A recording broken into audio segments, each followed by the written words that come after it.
Well, hello and welcome to Faith, Philosophy and Life with me, Mr. Shelton. It's great to see you again, and I am sure you're doing well, and if not, I do hope you feel better soon. Okay, what we're doing today is we're going to think about creation myths. We're doing a unit on Hinduism, and today we're going to be thinking about the Hindu creation myths. Now, there are quite a number of these, so we're going to look particularly at one, and then maybe I'll do a bit of research on another one. So, to start off with them, I want you to think about what creation myths you can remember. Now, this is something that classes did before Christmas, I'm sure. It's fairly standard to do in year 7. You may have done some previously as well. So I want you to think, what creation myths do you know about? Have a think of that for a moment, because here's our cheesy intro music.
Okay, I wonder if you remember the Genesis chapter 1 creation myth.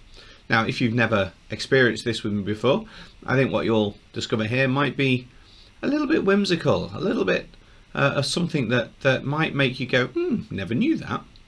If you look at the creation myths of Genesis chapter 1 and split them, as I've done here, with day 1 to 3 on the left and day 4 to 6 on the right, you start to notice something very weird. On day 1, you get light and dark, and on day 4 you get the sun, moon and stars. You say, I can see a link between the sun and the moon and light and dark. Well, on day 2 you get the earth and the sky are separated. On day 5 you get the birds and the sea creatures made. A link, maybe. On day 3 you get plants growing on land. Land appears. On day 6 you get humans and animals who strangely live on the land and eat the plants. And on day 7 you've got a break of the system, because on day 7 God rests. Now, you may not know what I've just told you. That may be new to you. I think as we go through today's lesson you may want to do a little bit of revision at Genesis chapter 1. Not all Christians believe God made the world over 7 24-hour periods by a very long stretch. In fact, the Catholic Church teaches that the Big Bang was the way that God created, and he used the Big Bang in order to do that. But today what we are going to do is we're going to look at how Hindus believe that the world was made, and we're going to compare it to the Bible. So our title today is How Was the World Created According to the Hindu Faith? How was the world made according to the Hindu faith?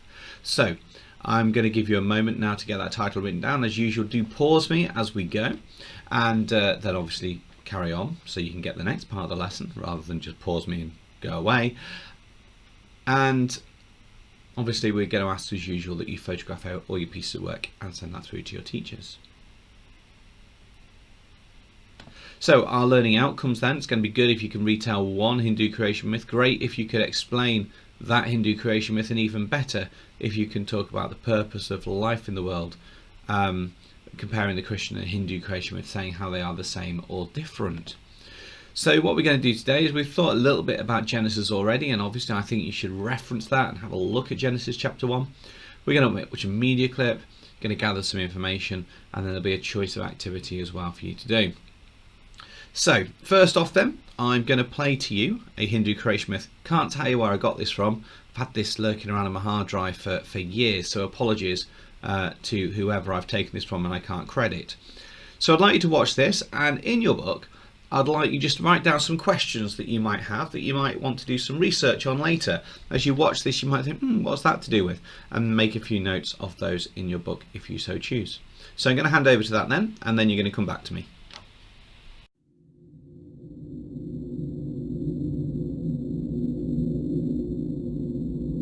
Before time began, there was no heaven, no earth, no space, just nothing.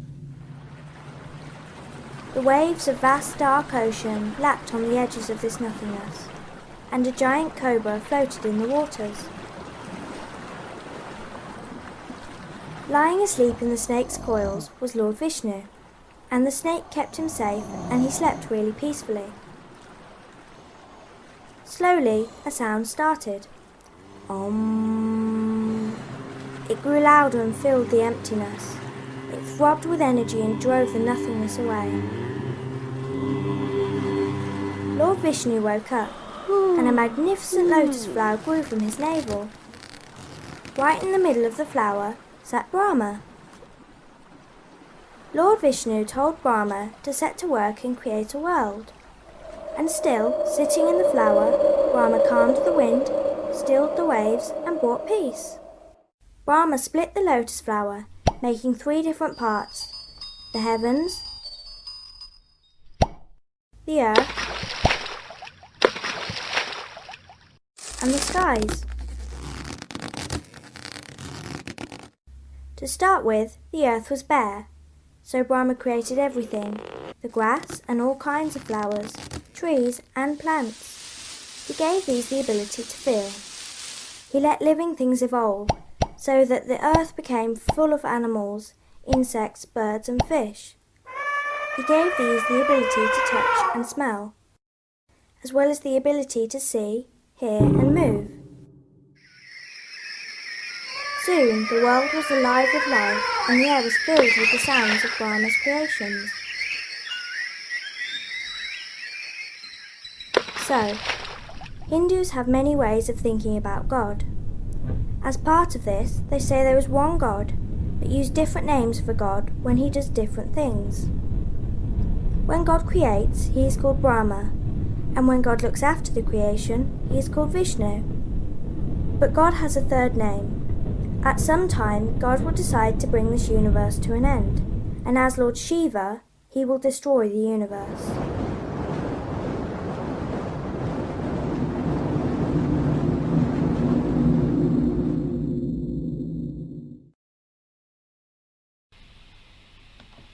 Okay, so the next thing then is, and this is going to be quite a detailed task. This in the description below, you will find a link to an information sheet. It looks something like the page behind me.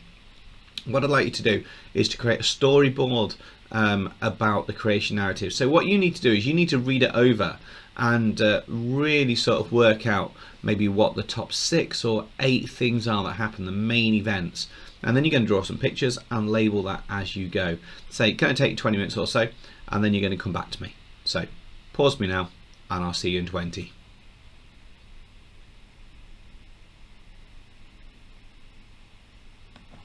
So in terms of our objectives, now hopefully you can retell one Hindu creation myth. Hopefully you can explain what the Hindu creation myth teaches as well about the purpose of life in the world.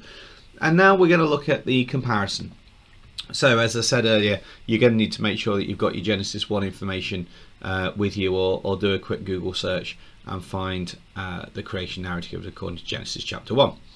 So what I'd like you to do is to create either a leaflet for year 6 pupils comparing them, write a news report talking about the differences and similarities, write a letter to a year 6 pupil, or create a poem or poster.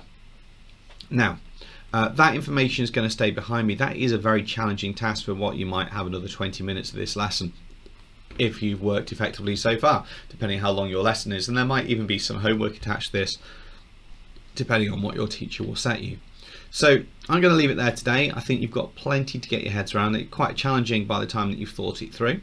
Thanks very much for your time. Take care of yourself. Stay safe. Wash your hands. God bless you. And I'll see you soon for our next part of Hinduism.